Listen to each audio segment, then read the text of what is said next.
नमस्कार. मी भाऊ तोरसेकर. तुम्ही बघत आहात प्रतिपक्ष. मित्रांनो, जसजशा विधानसभा निवडणुका जवळ येत चाललेल्या आहेत, तसतसा महायुती असो किंवा महाविकास आघाडी असो, या दोन्ही गटातल्या काही नेत्यांचा आणि पक्षांचा धीर सुटत चाललाय आणि त्यावरच मी आज बोलणार आहे. पण त्यापूर्वी एक सूचना: ज्यांना माझे हिंदी व्हिडिओ ऐकायचे असतात त्यांनी या व्हिडिओ खाली जे डिस्क्रिप्शन बॉक्समध्ये हिंदी यूट्यूब चॅनेल माझा आहे प्रतिवाद, त्याची लिंक दिलेली आहे, ती क्लिक करून तिकडे जावं. माझे हिंदी व्हिडिओ तिथे आहेत, त्याला सबस्क्राईब करावं. आता आजच्या विषयाकडे. धीर सुटलेले दोन नेते आपल्याला दिसत आहेत. एक आहेत माजी मुख्यमंत्री उद्धव ठाकरे आणि दुसरे आहेत पाचव्यांदा परत एकदा उपमुख्यमंत्री झालेले अजितदादा पवार. अजितदादा पवार लोकसभा निवडणुकीपर्यंत आवेशात असलेले अजितदादा यांचं अवसान आता गळालेलं आहे.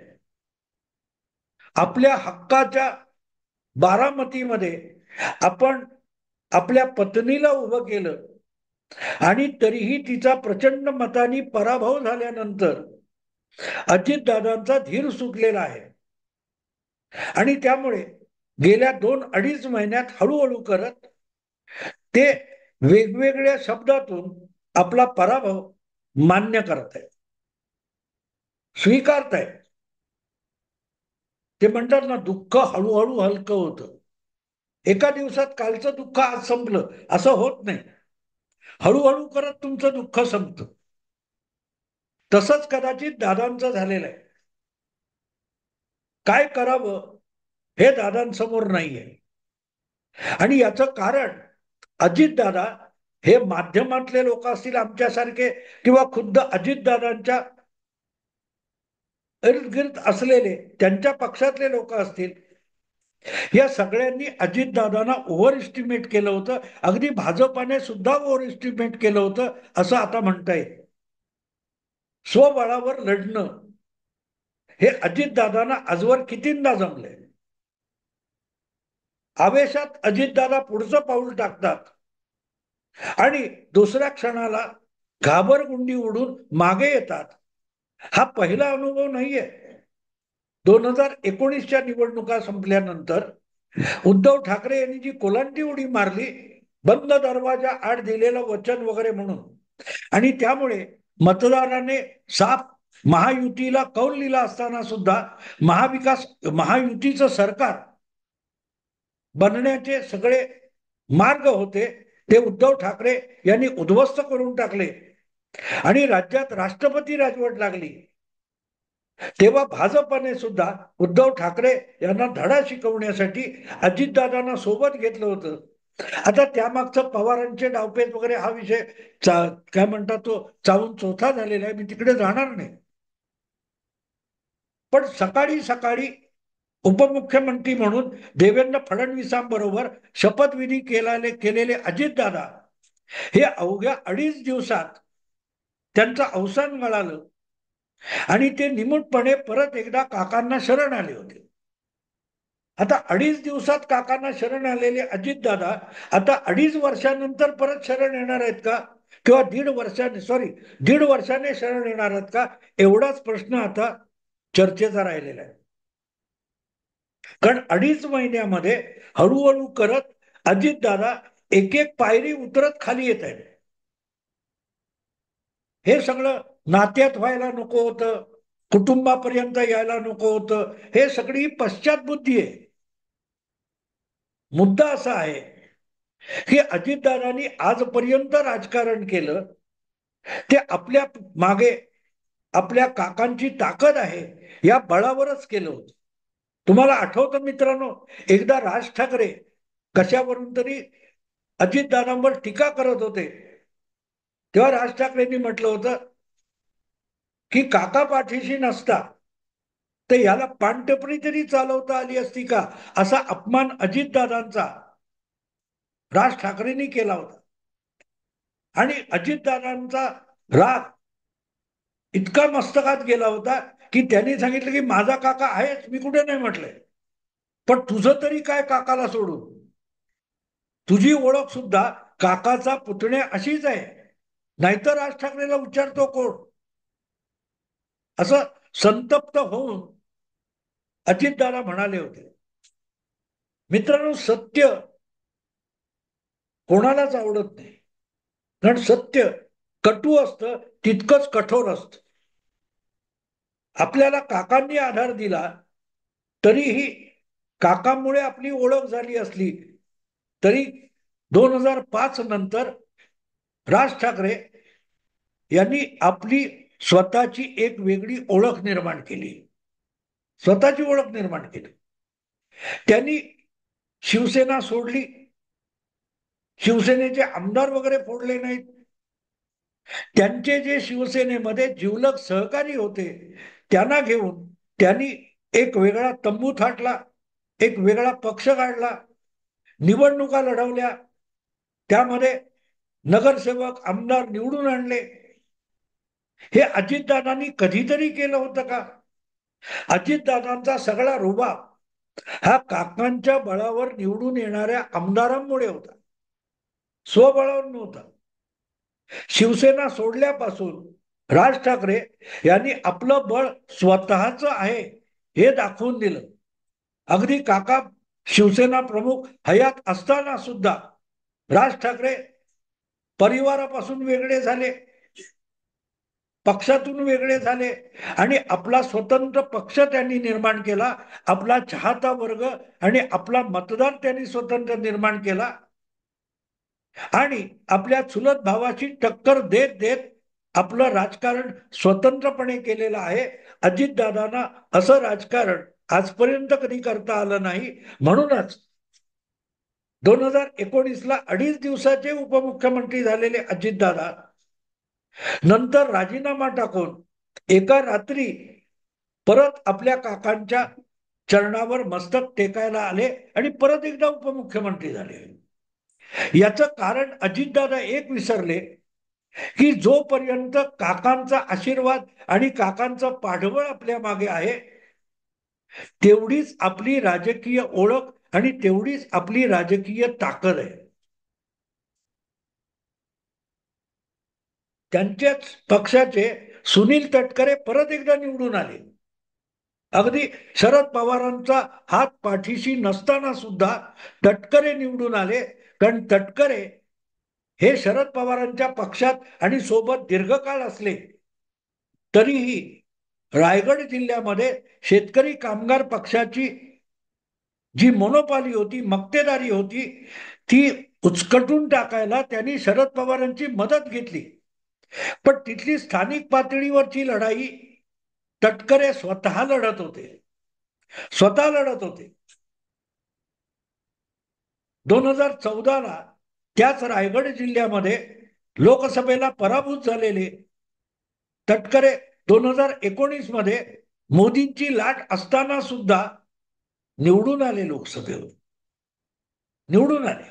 आणि आता 2024 मध्ये महाविकास आघाडीच्या बाजूने जनमत असताना त्यांनी रायगडची जागा टिकवून दाखवली, कारण शरद पवारांच्या मदतीने ते स्वतःच्या पायावर उभे राहिले. आणि अजितदादांचं राजकारण हे कायम काकांच्या कडेवर बसून झालं होतं. त्यांना काकांनी खूप संधी दिली, खूप बळ दिलं, खूप शक्ती दिली, पण तरीही काकांच्या पलीकडे जाऊन आपली ओळख आणि आपली ताकद अजितदादा कधीही निर्माण करू शकले नाही. त्यांनी कार्यकर्ता घडवला नाही, आपल्याशी एकनिष्ठ कार्यकर्ता घडवण्यासाठी कार्यकर्त्यांना बळ दिलं तर कार्यकर्त्यांना स्वबळावर उभं केलं पाहिजे. शरद पवारांनी तटकरेंना स्वतःची मदत दिली, पण तटकरे हे स्वतःच्या पायावर उभे राहिले. तसेच अजितदादा गेल्या 3 दशकामध्ये काकांच्या मदतीने उभे राहिले असते तर त्यांना बारामतीमध्ये आपल्याच पत्नीचा लोकसभेला पराभव बघावा लागला नसता. जी काकांनी संधी दिली आहे तेव्हा आपले पाय रोवून उभे राहायचं. लवकरात लवकर मंत्री, लवकरात लवकर काय ते उपमुख्यमंत्री, लवकरात लवकर मुख्यमंत्री होण्याची जी घाई अजितदादांना झाली होती, ते सगळं उसणं अवसान होतं. त्यातली ताकद काकांची होती आणि त्याचा परिणाम त्यांना वेगळं झाल्यानंतर भोगावा लागला. आणि लक्षात घ्या, ते तटकरे, ते प्रफुल्ल पटेल, शरद पवारांचे सगळे जवळचे सहकारी अजितदादांबरोबर आले, पण अजितदादांपाशी तेवढे नेतृत्व गुण कधीच नव्हते, कधीच नव्हते. कोणाच्या तरी छत्र छायेखाली मांडलिकासारखं राजा राहायचं, ही जी काय म्हणतात फितरत, चरित्र अजितदादांचं होतं. त्यामुळे त्यांना आता पहिला स्वयंभू पराभव बघितल्यानंतर मान खाली घालायची पाळी आलेली आहे. आत्ता जे म्हणतायत की अजितदादांना पश्चाताप झालेला आहे, तो पश्चाताप नाही, पश्चात बुद्धी आहे. पश्चात बुद्धी आहे. निर्णय आधी घ्यायचा आणि तोंडघशी पडल्यावर तसं करायला नको होतं म्हणणं, याला पश्चात बुद्धी म्हणतात. बुद्धी ही कुठलाही निर्णय घेण्याच्या आधी वापरायची असते, पण निर्णय घ्यायचा आणि तो चूक झाला की मग माफी मागत बसायचं, याला पश्चात बुद्धी म्हणतात. कारण निर्णय हा विचारपूर्वक घ्यायचा असतो. अजितदादांनी काकांची साथ सोडून युतीकडे जायचं ठरवलं, तो त्यांचा निर्णय हा मला कधी कधी अजूनही शंका येते, त्यांचा होता की काकांनीच पाठवलं होतं, जा तू तिकडे जा पण मंत्रीपद घे. वैचारिक असण्यापेक्षा सत्तेची ऊब ही अजितदादांसाठी महत्वाची होती. काकांची नाही, अमित काकांची चालेल, अमित शहाची चालेल, मोदी काकांची चालेल, पण सत्तेची ऊब पाहिजे. असं ज्यांचं राजकारण उभेवर चालतं त्यांना पराभवाची थंडी सोसत नसते. आणि म्हणून हळूहळू करत अजितदादा परत सिल्वर ओकच्या दिशेने एक एक पाऊल टाकत निघालेले, एक एक पाऊल टाकत निघालेले. आणि मग असं वाटतं की काकांना पश्चाताप झालाय, अजितदादांना पश्चाताप झालाय की मनस्ताप झालाय. कारण तुम्हाला आठवत असेल तर देवेंद्र फडणवीसांबरोबर 2.5 दिवसाचं सरकार बनवलं, त्यानंतर मान खाली घालून काकांकडे परतलेले अजितदादा होते. त्यांना वारंवार पत्रकार विचारत होते की असं काय झालं होतं, तेव्हा अजितदादा सांगायचे की योग्य वेळ आल्यानंतर सांगेन. पण अखेरपर्यंत त्यांनी ते सांगितलं नाही. आणि जेव्हा ते राष्ट्रवादी आणि काकाची साथ सोडून निघाले, तेव्हा मग त्यांनी काकांवर तोफा टाकल्या ही कधीतरी निवृत्त होणार आहात की नाही, आम्हाला आशेला लावून खुंटीला टांगून ठेवलंय, खुंटीवरून कधीतरी खाली काढणार की नाही. ही सगळी रागाची भाषा ही महायुतीत आल्यानंतर त्यांनी हे केली, पण ते करायला सुद्धा ताकद लागते, ती त्यांच्याकडे नव्हती. आज गंमत अशी आहे की जे त्यांच्या बरोबर आले ते त्यांच्या शब्दावर विसंबून नाहीत. छगन भुजबळ असतील, तटकरे असतील, प्रफुल्ल पटेल असतील, वळसे पाटील असतील, ही सगळी शरद पवारांनी जपली, जोपासलेली आणि वाढवलेली माणसं. पण त्यांच्यामध्ये सुद्धा जितकी हिंमत आहे निर्णय घेण्याची, ती अजितदादांकडे नाहीये. आणि म्हणूनच कुठच्याही नेत्याची खरी ताकद ही संकट काळात दिसत असते, पराभव पचवताना दिसत असते. आपले सगळे सहकारी आणि 40 आमदार 42 आमदार आपल्याला सोडून गेले, पक्षाचं नाव राहिलं नाही, पक्षाचं निवडणूक चिन्ह राहिलं नाही, अशा वेळेला सुद्धा व्याधीग्रस्त आणि वृद्धापकाळात असलेले शरद पवार डगमगले नाहीत. ही नेतृत्वाची कसोटी असते. काकांकडून शिकायचं तर ते शिकायला पाहिजे होतं. 1978 साली काँग्रेस सोडून पुलोद बनवून मुख्यमंत्री पद कोवळ्या वयात मिळवणारे शरद पवार 1980 साली सरकार इंदिराजींनी बरखास्त केल्यानंतर यशवंतरावांच्या बरोबर काँग्रेस पक्षात परत गेले नाहीत. पुढची 6 वर्ष त्यांनी विरोधी राजकारण चालवण्याचा प्रयत्न केला. विरोधी पक्षांची मोड बांधली. 80 आणि 84च्या 85 विधानसभा निवडणुका लढवल्या, लोकसभा निवडणुका लढवल्या, पराभव पचवले. 2014चा पराभव पचवला. नेतृत्वाची कसोटी तिथे लागते. फक्त जिंकतो म्हणून कोणी नेता नसतो. ज्या नेत्याला यश पचवता येतं आणि अपयश पचवता येतं त्याला नेता म्हणतात, कारण त्याच्याकडे हे सगळं पचवण्याची क्षमता असते, हिंमत असते. शरद पवारांकडे ती हिंमत होती आणि म्हणूनच काँग्रेसमधून बाहेर पडल्यावर किंवा काँग्रेस सोडताना सुद्धा अनेक काँग्रेसचे नेते शरद पवारांच्या सोबत राष्ट्रवादी बनवायला बाहेर पडले. विधानसभेतले, विधान परिषदेतले विरोधी नेते छगन भुजबळ, मधुकर पिचड बाहेर पडले, शरद पवारांबरोबर आले. जो नेता अपयश पचवत असेल तर त्याच्याबरोबर आपणही अपयश पचवू, पण लढू. अजितदादा जर लोकसभेच्या एका पराभवानंतर ढेपाळलेले असतील तर त्यांनी आपल्या बरोबर आलेल्या राष्ट्रवादीच्या इतर नेत्यांचाही मोठा विश्वासघात केलेला आहे. कारण आता त्यांनी परत कुठल्या तोंडाने काकांच्या किंवा शरद पवारांच्या आश्रयाला जायचं. छगन भुजबळ आहेत, प्रफुल्ल पटेल आहेत, वळसे पाटील आहेत, बरेच नेते आहेत. ते कोण, हसन मुश्रीफ आहेत, यासारखे अनेक नेते आहेत ज्यांना शरद पवारांनी वाढवलं. ते आज पुतण्याबरोबर बाहेर पडले आणि उद्या परत शरद पवारांना शरण जायचं असेल तर त्यांनी कुठल्या तोंडाने जायचं. काका पुतण्याला माफ करतात हे 2019-20 मध्ये जगाने बघितलेलं आहे.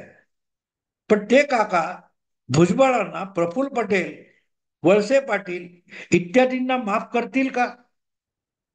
विषय तो आहे मित्रांनो. अजितदादा फक्त आपल्यापुरता आणि आपल्या परिवारापुरता विचार करतायत.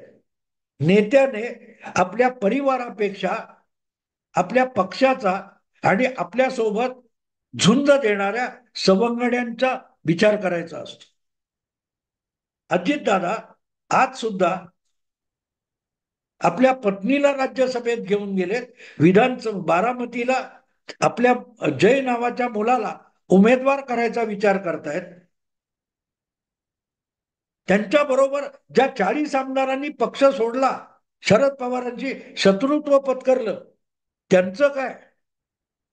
फक्त भाजपकडे त्या सगळ्या आमदारांसाठी सुरक्षित जागा मागायच्या. जागा वाटपामध्ये